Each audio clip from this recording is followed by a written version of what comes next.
Yeah. I like that idea of dignity. It's dignity actually all round. Yeah. Dignity, and that is what women all want, because women in our country, they're looked down upon. Wow. So when they're able to see that there's something good that is coming from them, even if they are going through their menstrual period, it's not something bad. Exactly. This is something God, intended for it. Exactly. And it's like life is coming from them. Yes. Life is coming from them.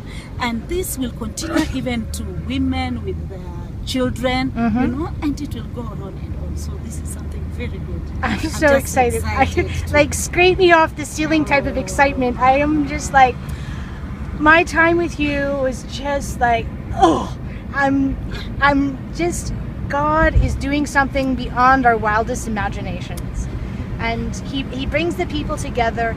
Sometimes we have pieces in our lives that they don't seem to fit. Why, God, why are you doing this to me? Well, this doesn't fit.